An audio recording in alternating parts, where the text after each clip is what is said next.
Hi hello friends, నేను Palleturu Chitti channel. Today special pav bhaji. Street ఫుడ్లో దొరికే పావ్ బాజీ ఇంట్లో ఎలా ప్రిపరేషన్ చేసుకోవాలో చూసేద్దామా? ముందుగా పావ్ బాజీకి కావాల్సిన వెజిటబుల్స్ ఏంటో చూసేయండి. ఆనియన్ ముక్కలు, టమాటా ముక్కలు, బంగాళదుంప ముక్కలు, క్యారెట్ ముక్కలు, పచ్చిమిరకాయ ముక్కలు, కొత్తిమీర. ముందుగా ఒక గిన్నెలో బంగాళదుంపలు, క్యారెట్ ముక్కలు ఉడకబెట్టుకుని పక్కన పెట్టుకోవాలి. తర్వాత ఒక బాండీ పెట్టుకుని నెయ్యి, నూనె వేసుకుని పచ్చిమిరకాయ ముక్కలు, ఉల్లిపాయ ముక్కలు దోరగా వేయించుకోవాలి. అవి కొంచెం వేగిన తర్వాత క్యాప్సికమ్ ముక్కలు కూడా వేసుకోవాలి. అలాగా ఇవి మొత్తం 3 వేగిన తర్వాత టమాటా ముక్కలు కూడా వేసుకుని బాగా దగ్గరికి మగ్గి వరకు వేగనివ్వాలి.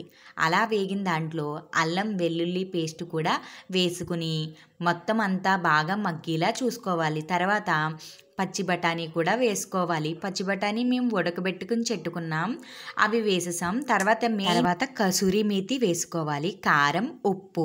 మెయిన్ కసూరి మేతి ఈ పావ్ బజీకి మెయిన్ అనమాట. అది బాగా వేసుకున్న తర్వాత పావ్ బజీ మసాలా కూడా వేసుకోవాలి. పావ్ బజీ మసాలా వేసుకున్న తర్వాత ఇవన్నీ బాగా పెద్ద మంట మీద బాగా వేపాలి. ఇందాక ఉడకబెట్టి చెట్టుకున్నాం కదా, బంగాళదుంపలు, క్యారెట్ ముక్కలు కూడా బాగా వేసి ఒక వేయించుకున్న తర్వాత బాగా ఇక్కడ చూపిస్తున్నట్టుగా మనం స్మాష్ చేసి పెట్టుకోవాలన్నమాట. నేనేంటంటే స్మాష్ చేసేది లేదనమాట, దాంతో గ్లాస్తో నొక్కేసాను. అలా తర్వాత దాంట్లో నీళ్లు పోసుకొని బాగా పెద్ద మంట పెట్టుకొని ఒకసారి బాగా దగ్గరికి ఉడికేలా చేసుకోవాలి.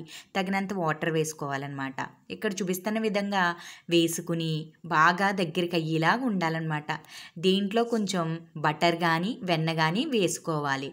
వేసుకుని బాగా పైకి తేలి వరకు మనం చిన్న మంట మీద ఉడకనివ్వాలి. అంతే పావ్ బజీ మసాలా రెడీ.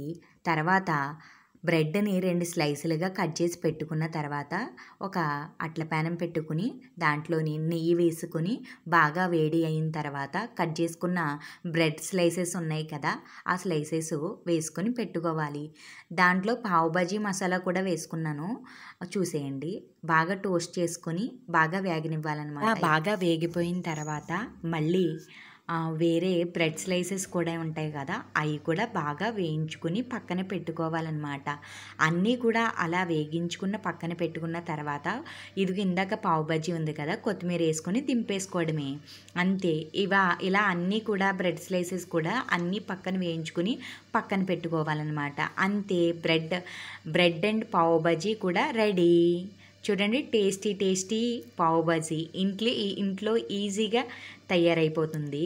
మనం బయట ఫుడ్ కన్నా ఇంట్లో పిల్లలకి ఇలా చేసి పెడితే ఎంతో బాగుంటుంది కదా, పిల్లలు కూడా ఎంతో ఇష్టపడతారనమాట. చాలా టేస్టీగా బయట మసాలాలు వేయకుండా మనం ఇంట్లో ఓన్గా తయారు చేసి పెట్టుకోవచ్చు అనమాట.